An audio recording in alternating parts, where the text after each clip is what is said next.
ओम दुम दुर्गाय नमः। स्वागत है आपका हमारे चैनल पर। आज नवरात्रि का 5वां दिन है और आज सुनेंगे हम दुर्गा सप्तशती का 9वां और 10वां अध्याय। परंतु नियम के अनुसार उससे पहले सुनेंगे देवी कवच का पाठ, अर्गला स्तोत्र, कीलक स्तोत्र, रात्रि सूक्त का पाठ और उसके बाद दुर्गा सप्तशती का 9वां 10वां अध्याय। इसके बाद में अपराध क्षमा याचना और आरती। तो इससे पहले कि मैं वीडियो आरंभ करूं, आपसे एक आग्रह है कि अगर अभी तक आपने चैनल को सब्सक्राइब नहीं किया है, पहली बार चैनल पर आए हैं, तो चैनल को सब्सक्राइब करके बेल आइकन पर क्लिक अवश्य कर लीजिए। साथ ही साथ अगर आज का वीडियो अच्छा लगे तो लाइक करके शेयर भी कर दीजिए। तो चलिए शुरू करते हैं आज की कथा। देवी कवच। मार्कंडे ऋषि बोले, हे पितामह, आप हमें कोई ऐसा परम गुप्त साधन बताइए जिसके द्वारा मनुष्यों की सभी प्रकार से रक्षा हो और जो अभी तक आपने किसी को नहीं बताया हो। ब्रह्मा जी बोले, हे ब्राह्मण, इस प्रकार का साधन तो परम पवित्र एवं परम गुप्त देवी जी का कवच ही है। इसी से प्राणी मात्र का कल्याण एवं सब प्रकार की रक्षा होती है। उसे सुनिए। देवी जी की 9 मूर्तियों के नाम इस प्रकार से हैं। पहली शैलपुत्री, दूसरी ब्रह्मचारिणी, तीसरी चंद्रघंटा, चौथी कुष्मांडा, 5वीं स्कंद माता, छठी कात्यायनी, 7वीं कालरात्रि, 8वीं महागौरी और 9वीं सिद्धिदात्री हैं। जो मनुष्य अग्नि में जल रहा हो, युद्ध भूमि में शत्रुओं से घिर गया हो अथवा घोर संकट से ग्रस्त हो, वह मनुष्य भगवती की शरण में पहुंच जाए तो उसके घोर संकट दूर हो जाते हैं। जो भक्ति भाव से देवी जी का स्मरण करते हैं उनकी सभी प्रकार से उन्नति होती है। हे भगवती, जो भी आपका स्मरण करते हैं निसंशय आप उनकी रक्षा करती हो। प्रेत की सवारी करने वाली चामुंडा देवी हैं। वाराही महेश पर, ऐन्द्री हाथी पर, वैष्णवी गरुण पर, माहेश्वरी बैल पर, कौमारी मोर पर, लक्ष्मी कमल के आसन पर विराजमान है। श्वेत रूप धारण करने वाली वृषभ के वाहन पर ईश्वरी देवी है। हंस पर चढ़ी हुई सभी आभूषणों से भूषित ब्राह्मी देवी है। इस प्रकार अनेक रत्नों से विभूषित सभी योग शक्तियों से संयुक्त ये सब माताएं हैं। ये सभी देवियां क्रोध युक्त मुद्रा में रथों पर सवार होकर दर्शन देती हैं।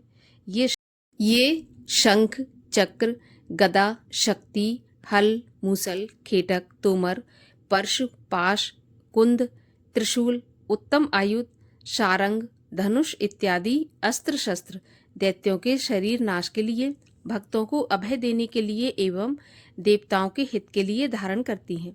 हे देवी, आपके दर्शन कठिन हैं। शत्रुओं के भय को बढ़ाने वाली देवी जी, मेरी रक्षा कीजिए। पूर्व दिशा में मेरी रक्षा ऐन्द्री देवी करें।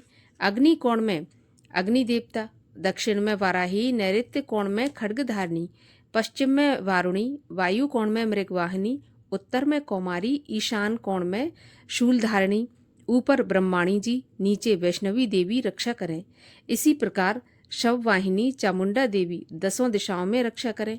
आगे जया, पीछे विजया, बाईं ओर अजिता, दाईं ओर अपराजिता रक्षा करें। उद्योतनी मेरी शिखा की, उमा मेरे मस्तक पर विराज कर, भौहों की यशस्विनी, भौहों के मध्य में त्रिनेत्रा, नासिकाओं की यमघंटा देवी, नेत्रों के मध्य में शंखिनी, कानों की द्वारवासिनी, कपालों की कालिका, कानों के मूल देश की शांकरी देवी रक्षा करें। नासिका की सुगंधा, ऊपर के होंठ की चर्चिका, नीचे के होंठ की अमृत कला एवं जिह्वा की सरस्वती देवी रक्षा करें। दांतों की कौमारी, कंठ की चंडिका, गले की चित्रघंटा, तालु प्रदेश की महामाया रक्षा करें। चिबुक की कामाक्षी, वाणी की सर्वमंगला, ग्रीवा की भद्रकाली, पृष्ठ अस्थियों की धनुर्धरी रक्षा करें। कंठ से बाहरी भाग की नीलग्रीवा, कंठ नालिका की नलकुबरी, दोनों कंधों की खंगनी, मेरी भुजाओं की वज्रधारिणी रक्षा करें।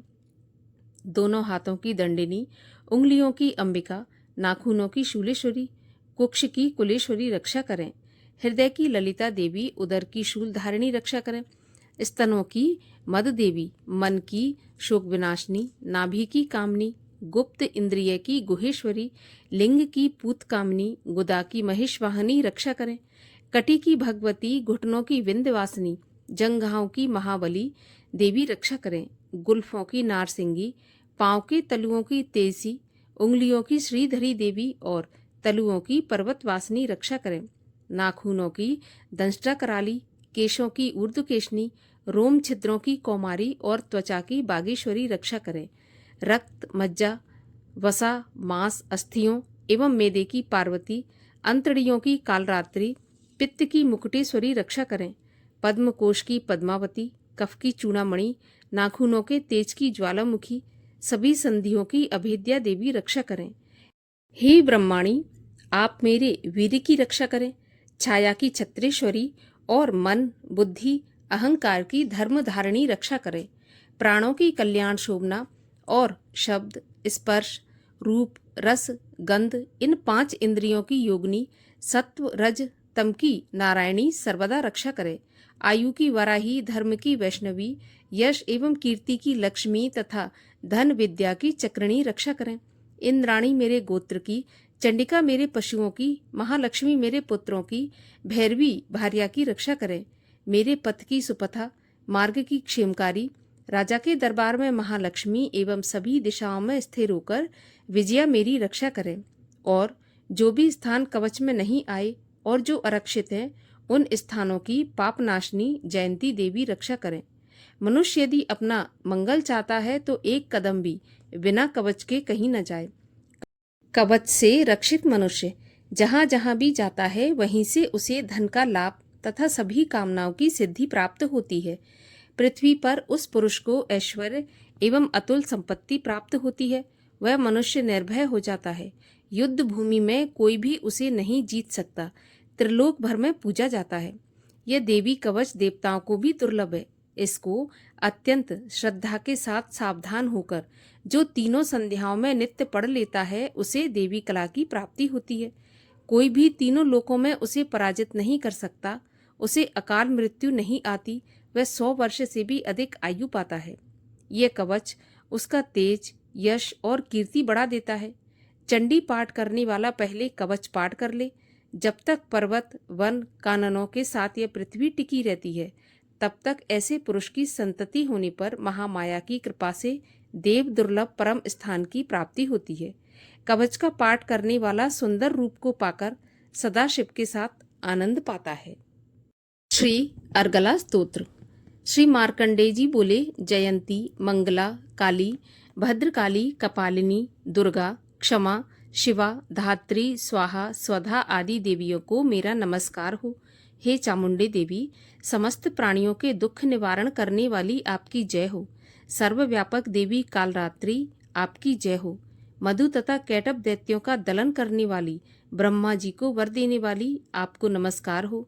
हे देवी, आप मुझे सुंदर रूप दो, जय दो, यश दो तथा क्रोध आदि शत्रुओं का नाश करो। महिषासुर का नाश करने वाली, भक्तों की सुखदाता देवी जी को नमस्कार हो। मुझे रूप दो, जय दो, यश दो, शत्रुओं का नाश करो। हे रक्त बीज का वध करने वाली देवी और चंड मुंड असुरों का विनाश करने वाली माता, मुझे सुंदर रूप दो, जय दो, यश दो, शत्रुओं का वध करो। हे पापनाशक चंडिके, जो सर्वदा भक्ति पूर्वक आपके चरणों में मस्तक झुकाते हैं, उन्हें रूप दो, जय दो, यश दो, शत्रुओं का नाश करो। सभी व्याधियों का नाश करने वाली चंडिके, जो आपकी भक्ति पूर्वक स्तुति करते हैं, उन्हें रूप दो, जय दो, यश दो, शत्रुओं का नाश करो। हे देवी जी, आप मुझे सौभाग्य, आरोग्य और परम सुख दो। रूप दो, जय दो, शत्रुओं का विध्वंस करो। मेरा कल्याण कीजिए और उत्तम धन संपत्ति दीजिए। रूप दो, जय दो, यश दो, शत्रुओं का नाश करो। हे माता, आपके चरणों पर देवता और दैत्य दोनों ही अपने मुकुट की मणियां घिसते रहते हैं। हे मातेश्वरी, अपने भक्त को विद्यावान, यशवान, लक्ष्मीवान करो। बड़े बड़े अभिमानी दैत्यों के अभिमान चूर्ण करने वाली चंडिके, मैं आपको प्रणाम करता हूँ। हे 4 भुजाओं वाली माता, चतुर्मुख ब्रह्मा जी आपकी स्तुति करते हैं। हे परमेश्वरी, रूप दो, जय दो, यश दो, बैरियों का विध्वंस करो। श्री पार्वती के पति महादेव जी से स्तुत्य हे परमेश्वरी, रूप दो, जय दो, यश दो, शत्रुओं का नाश करो। हे देवी, आप तो कठोर भुजदंड रखने वाले दैत्यों का भी घमंड नाश कर देती हो। हे अंबिके, आप अपने भक्तों के लिए अपार आनंद की वृद्धि करती हो। मुझे रूप दो, जय दो, यश दो, शत्रुओं का नाश करो। हे मातेश्वरी जी, आप मुझे ऐसी पत्नी प्रदान करें जो मेरी इच्छाओं के अनुकूल हो और इस भयानक संसार रूपी समुद्र से मुझे तारने वाली हो। उत्तम कुल में उत्पन्न हो। जो पुरुष इस स्तोत्र का पाठ करके महास्तोत्र अर्थात कीलक का पाठ करता है, वह सप्तशती के पाठ जप से मिलने वाले वर एवं श्रेष्ठ संपदा के फल को प्राप्त कर लेता है। श्री कीलक स्तोत्र। ओम। मैं उन भगवान सदाशिव को नमस्कार करता हूँ जिनके 3 दिव्य नेत्र हैं, जिनका शरीर विशुद्ध ज्ञान स्वरूप है, जो मोक्ष प्राप्ति के कारण है। अर्ध चंद्रमा जिनके मस्तक पर शोभायमान है। श्री मार्कंडेय ऋषि बोले, मंत्रों के शाप एवं उत्कीलन आदि को समझकर पाठ करने वाला पुरुष मोक्ष पा लेता है, अतः इसका ज्ञान होना आवश्यक है। सब उच्चाटन आदि वस्तुएं इसी स्तोत्र द्वारा पाठ करके सिद्ध होती हैं, और जो इस स्तोत्र का पाठ करके सप्तशती के पाठ मात्र से स्तुति करते हैं, उन्हें देवी जी सिद्ध हो जाती हैं। उच्चाटन आदि प्रयोगों से उन पुरुषों को मंत्र, औषधि आदि किसी अन्य साधन की आवश्यकता नहीं पड़ती। बिना जप के भी सभी उच्चाटन आदि सिद्ध हो जाते हैं। क्या समस्त उच्चाटन आदि इसी से सिद्ध हो जाते हैं? इस प्रकार की लोगों को शंका हुई। तब उस शंका के निवारण के लिए सदाशिव ने लोगों को बुलाकर आज्ञा दी। ये सब सिद्धियां देने वाला शुभ स्तोत्र है। इस चंडिका स्तोत्र को भगवान सदाशिव ने गुप्त कर दिया। इस स्तोत्र के पाठ द्वारा प्राप्त होने वाला पुण्य कभी समाप्त नहीं होता। साधक सभी प्रकार का क्षेम प्राप्त कर लेता है, इसमें कोई भी संशय नहीं है। कृष्ण पक्ष की चतुर्दशी अथवा अष्टमी के दिन एकाग्र होकर जो अपना सब कुछ भगवती के अर्पण करता है और फिर प्रसाद रूपेण ग्रहण कर लेता है, उस पर भगवती प्रसन्न होती है। इसी रूप से कीलक द्वारा महादेव ने इसे भी कीलन कर दिया है। जो इसके द्वारा सप्तशती का निष्कीलन करके स्पष्ट होकर नित्य पाठ करता है, वह सिद्ध हो जाता है। देवी जी का गण एवं गंधर्व होता है। वह कहीं भी घूम रहा हो, उसे कोई भय नहीं होता, न उसकी अकाल मृत्यु होती है। देहांत होने पर वह मोक्ष पाता है। इसलिए इस कीलक स्तोत्र को समझकर उसका उत्कीलन करके पाठ करना उचित है। जो इस प्रकार नहीं करता, उसका नाश होता है। तभी तो बुद्धिमान इसे समझकर ही उत्कीलन से संपन्न स्तोत्र का पाठ आरंभ करते हैं। जो कुछ भी रमणियों में सौंदर्य, सौभाग्य आदि दिखाई देते हैं, ये सब के सब श्रीदेवी की कृपा के फल हैं। इसी कारण इस शुभ स्तोत्र का जप सदा करते रहना चाहिए। इस स्तोत्र के मंद स्वर में पाठ करने से थोड़ा फल मिलता है, उच्च स्वर में अधिक फल मिलता है। सभी सिद्धियां प्राप्त होती हैं। अतः उच्च स्वर में पाठ याद करें।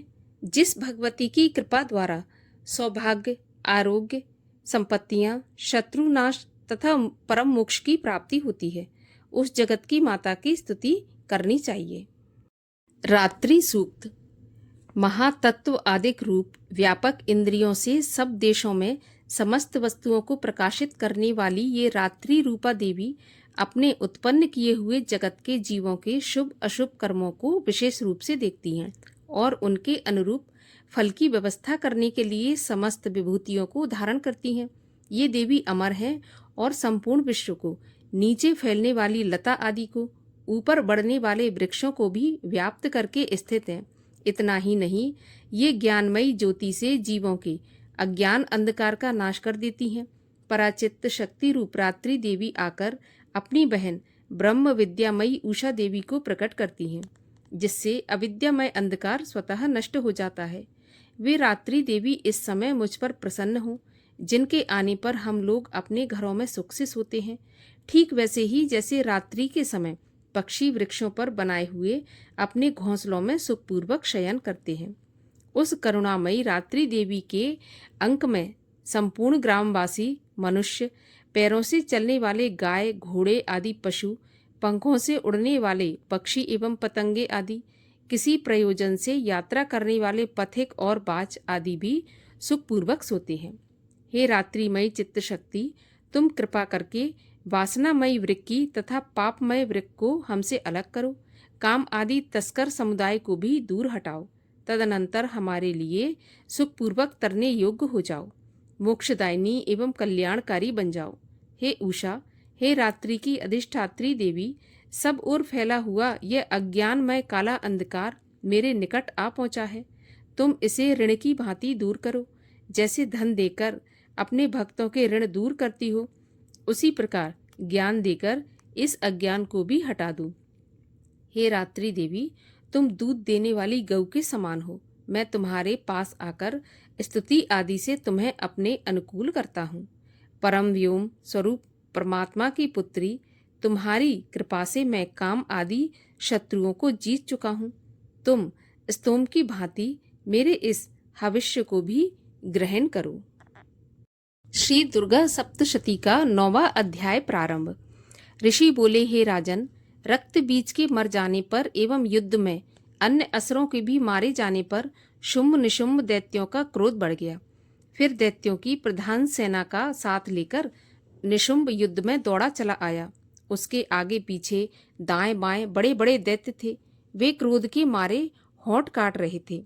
शुंभ भी अपनी सेना के साथ मात्र गणों से लड़कर चंडिका को मार डालने की इच्छा से आ गया। दोनों दैत्य बादलों की तरह बाणों की वर्षा करने लगे। अपने बाणों के समूहों से चंडिका ने उनके बाण काट दिए। फिर शस्त्र समूह से उन दैत्यों के अंगों पर प्रहार किया। निशुंभ ने तीखी तलवार तथा चमचमाती ढाल उठा ली। देवी के पराक्रमी वाहन सिंह के सिर पर प्रहार किया। अपने वाहन पर इस प्रकार प्रहार होते देख देवी ने क्षुरप्र नामक बाण द्वारा निशुंभ की बड़ी तलवार तथा 8 चंद्रों वाली ढाल भी काट दी। तलवार और ढाल के कट जाने पर उस दैत्य ने शक्ति चलाई। उसे आते देख देवी ने चक्र द्वारा उसके 2 टुकड़े कर डाले। तब तो अत्यंत कुपित होकर निशुंभ दानव ने शूल उठा लिया और उसे फेंक दिया। देवी जी ने मुक्के के प्रहार से उसे चूर चूर कर दिया। दैत्य ने गदा उठाकर फिर चंडिका की ओर फेंकी तो देवी ने उसे भी त्रिशूल द्वारा काट दिया और वह भस्म हो गई। फिर अंत में दैत्यराज को फरसा उठाए आता देखकर देवी ने बाण समूहों से प्रहार कर उसे पृथ्वी पर गिरा दिया। उस भयानक पराक्रमी भाई निशुंभ के इस प्रकार धराशायी होने पर शुंभ क्रोध में भर गया और अंबिका को मारने के लिए सामने आया। वह रथ पर बैठा हुआ था। उसकी बड़ी बड़ी अनुपम 8 भुजाएं थीं। उनमें 8 भयंकर शस्त्र शोभायमान थे। उन भुजाओं से सारे आकाश को ढांपकर वह शोभित हो रहा था। उसे इस प्रकार आता देखकर देवी ने शंख बजाया और धनुष की अत्यंत दुस्सह टंकार की। समस्त दैत्यों के तेज नष्ट करने वाले घंटे का शब्द करके उससे दिशाओं को भर दिया। तब सिंह ने भी बड़े हाथियों के महामत को दूर करने वाली बड़ी भारी गर्जना लगाई। उसके द्वारा आकाश, पृथ्वी एवं 10 दिशाएं गूंज उठी। तब काली ने आकाश में उड़कर पृथ्वी पर दोनों हाथों से ऐसी ताड़ना की कि उस शब्द से पहले के सभी शब्द मंद पड़ गए। तब शिवदूती ने अमंगल रूप अत्यंत अट्टहास किया। उस ध्वनि से दैत्य डर गए। शुंभ के क्रोध का पारा चढ़ गया। फिर जबकि अंबिका ने कहा कि हे दुरात्मन, ठहर ठहर, तब आकाश में स्थित देवता जय जयकार करने लगे। शुंभ ने पहुंचकर आग बरसाती हुई भयानक शक्ति चलाई। अग्नि को पहाड़ की तरह आती हुई देख देवी ने भारी उल्का से उसे दूर हटा दिया। शुंभ ने फिर सिंहनाद किया जिससे त्रिलोकी गूंज उठी। हे राजन, उस सिंहनाद का इतना घोर शब्द था जैसे कि वज्रपात हो। उसने बाकी शब्दों को परास्त कर दिया। तब शुंभ द्वारा छोड़े हुए बाणों को देवी ने तथा देवी द्वारा चलाए गए बाणों को शुंभ ने अपने अपने उग्र बाणों द्वारा सैकड़ों हजारों टुकड़े कर दिए। तब चंडिका ने कुपित होकर शुंभ को शूल से मारा। उसके लगते ही वह मूर्छित होकर पृथ्वी पर गिर पड़ा। इतने में निशुंभ चैतन्य होकर वहां पहुंच गया। हाथ में धनुष लेकर बाणों से काली तथा सिंह पर प्रहार कर दिया। उस दानव राज ने अपनी 10,000 भुजाएं बना ली। फिर चक्रों का प्रहार करने लगा। तब घोर संकटों का नाश करने वाली भगवती दुर्गा ने अपने बाणों से चक्र तथा सभी बाणों को काट गिराया। तब निशुंभ दैत्य सेना से आवृत्त होकर चंडिका के वध के लिए हाथ में गदा लेकर बड़े वेग से भागा। वेग से आते हुए उसकी गदा को तीखी तलवार के द्वारा चंडिका ने काट दिया। फिर दैत्य ने शूल उठा लिया। शूल हाथ में लिए उस देव पीड़क निशुंभ को आता देखकर चंडिका ने अपना शूल वेग से चलाकर उसकी छाती बींध डाली। उसकी छाती फटते ही उसकी छाती से एक और महाबली पुरुष निकला। वह खड़ी रह इस प्रकार कहने लगा। उस निकलते हुए पुरुष की यह बात सुनते ही देवी आवाज करके हंसी और तलवार से उसका सिर काट दिया। वह पृथ्वी पर गिर पड़ा। तब भयानक दाढ़ों वाला सिंह दाढ़ों से असुरों के सिर खुरच खुरच कर खाने लगा। वैसे ही काल ने तथा शिवदूती ने बहुत से दैत्यों का भक्षण कर डाला। कुछ एक घोर संग्राम से भाग गए एवं कितने दैत्यों को काली तथा शिवदूती ने खा डाला और कई तो सिंह के ग्रास बन गए। 9वां अध्याय समाप्त हुआ। 10वां अध्याय। ऋषि बोले, अपने प्राण प्रिय भाई निशुंभ की मृत्यु देखकर इस प्रकार सेना को भी मरता देखकर कुपित होकर शुंभ कहने लगा, अरे दुष्ट दुर्गे, तू बल के घमंड से गर्व मत कर। अरे अहंकारिणी, तू तो अन्य स्त्रियों के बल के सहारे लड़ रही है। तब देवी बोली, अरे दुष्ट, मैं अकेली हूँ। संसार भर में मेरे समान दूसरी कौन है? ये तो मेरी विभूतियां हैं, मुझ में ही प्रवेश कर रही हैं। इतना कहते ही ब्रह्माणी आदि सभी शक्तियां उस देवी के शरीर में समा गईं। अकेली अंबिका देवी रह गई। देवी बोली, मैं अपनी ऐश्वर्य शक्ति संपन्न अनेक विभूतियों के रूपों में यहाँ पहले विद्यमान थी। अब मैंने सभी रूप समेट लिए। अब तो अकेली युद्ध में खड़ी हूँ, तू भी स्थिर हो जा। ऋषि बोले, तब सभी देवता तथा दैत्यों के देखते देखते देवी और शुंभ इन दोनों में युद्ध छिड़ गया। तीखे बाणों की वर्षा तथा भयंकर अस्त्र शस्त्र से उन दोनों का युद्ध सभी लोगों के लिए भयंकर प्रतीत होने लगा। जितने भी दिव्य से दिव्य अस्त्र अंबिका छोड़ती जाती, दैत्य उन्हें निवारक अस्त्रों द्वारा तोड़ता जाता। इसी प्रकार परमेश्वरी अंबिका भी खेल खेल में हुंकार आदि शब्दों द्वारा दैत्य से छोड़े गए दिव्य शस्त्रों को तोड़ती गईं। तदनंतर असुर ने सैकड़ों बाणों से देवी को आच्छादित कर दिया। तब देवी ने भी कुपित होकर बाणों द्वारा उसका धनुष काट दिया। धनुष के टूट जाने पर दैत्य ने हाथ में शक्ति उठा ली। अभी शक्ति उसके हाथ में ही थी कि देवी ने चक्र द्वारा वह शक्ति काट डाली। तब दैत्यराज तलवार तथा 100 चंद्रमा वाली चमचमाती ढाल लेकर देवी पर झपटा। उसकी तलवार तथा सूर्य जैसी चमकती ढाल को देवी ने अपने धनुष से छोड़े हुए तीखे बाणों से तुरंत काट दिया। रथ के घोड़े तथा सारथी को भी मार दिया। धनुष तो पहले ही कट चुका था। तब तो भयानक मुदगर लेकर अंबिका को मारने के लिए दैत्य उद्यत हो गया। देवी ने उसके मुदगर को भी तीखे तीरों से काट दिया। फिर भी वह दैत्य मुक्का तानकर बड़े वेग से दौड़ा। जाते ही उस दैत्येश्वर ने देवी के हृदय में मुक्का मार दिया। देवी ने भी उसकी छाती पर एक चपेट जमा दी। देवी की उस चपेट के लगते ही वह दैत्यराज पृथ्वी पर गिर पड़ा। गिरकर भी सहसा उसी प्रकार उठ खड़ा हुआ। तब उछलकर देवी को उठाकर आकाश में स्थित हो गया। वहां भी निराधार होकर वह चंडिका देवी के साथ युद्ध करने लगा। आकाश में उस समय दैत्य तथा चंडिका का आपस में घोर युद्ध हो रहा था। यह युद्ध मुनियों के लिए विस्मयकारक था। तब अंबिका ने उसके साथ देर तक युद्ध करते करते दैत्य को उठा लिया और उसे पृथ्वी पर पटक दिया। देवी द्वारा पटका हुआ वह पृथ्वी पर आकर खड़ा हो गया। मुक्का तान वह दुष्ट देवी को मारने की इच्छा से बड़े वेग से दौड़ा। तब उस दैत्य को आता हुआ देखकर देवी ने उसकी छाती में त्रिशूल भोंक दिया और पृथ्वी पर गिरा दिया। देवी के शूल से क्षत विक्षत होकर पृथ्वी पर पड़ते ही उसके प्राण निकल गए। उसका गिरना भी समुद्र, द्वीप एवं पर्वतों के साथ सारी पृथ्वी को हिला देने वाला था। जब दुरात्मा के मरते ही सारा जगत स्वस्थ एवं प्रसन्न हो गया, आकाश भी बहुत साफ दिखाई देने लगा। पहले जो उपद्रवी मेघ उठ रहे थे तथा उल्कापात हो रहे थे, वे सभी शांत हो गए। दैत्यों के मारे जाने पर नदियां भी अपने अपने मार्ग पर चलने लगीं। उसकी मृत्यु होते ही सभी देवताओं के मन प्रसन्न हो गए। गंधर्व मनोहर गायन करने लगे, अप्सरागण नाचने लगी, दूसरे बाजे बजाने लगे। वायु पवित्र होकर चलने लगी, सूर्य उज्जवल होकर चमकने लगा, शांत हुई अग्निशालाओं की अग्नियां जलने लगीं। दिशाओं की भयंकर आवाजें शांत हो गईं। प्रजा सुखी हुई और सर्वत्र शांति का साम्राज्य हो गया। 10वां अध्याय समाप्त हुआ।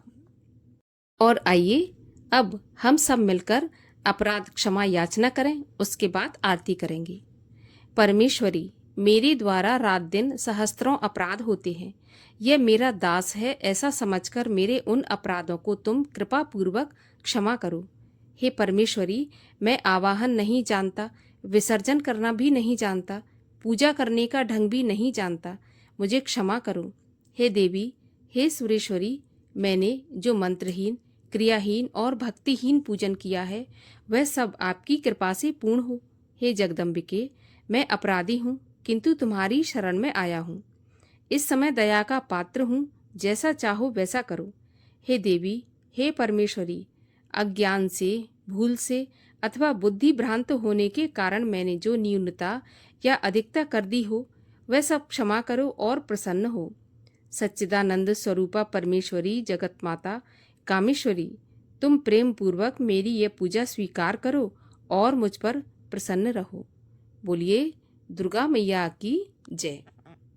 जय अम्बे गौरी मैया, जय श्यामा गौरी, तुमको निश दिन ध्यावत हरि ब्रह्मा शिवरी। ओम जय अम्बे गौरी, मांग सिंदूर विराजत, टीको मृग मद को, उज्ज्वल से दो नैना, चंद्र वदननी को।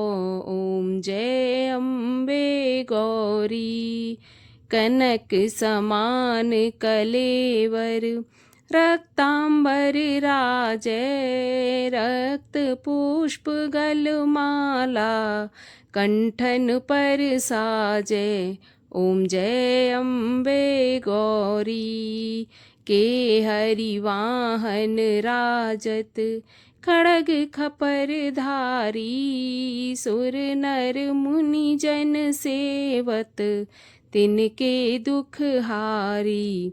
ओम जय अम्बे गौरी, कानन कुंडल शोभित, नासाग्रे मोती, कोटिक चंद्र दिवाकर, राजत सम ज्योति। ओम जय अम्बे गौरी, शुंभ निशुंभ विदारे, महिषासुर घाती, धूम्र विलोचन नैना, निश दिन मदमाती। ओम जय अम्बे गौरी, चंड मुंड संघारे, शोणित बीज हरे, मधु कैटभ दो मारे, सुर भयहीन करे।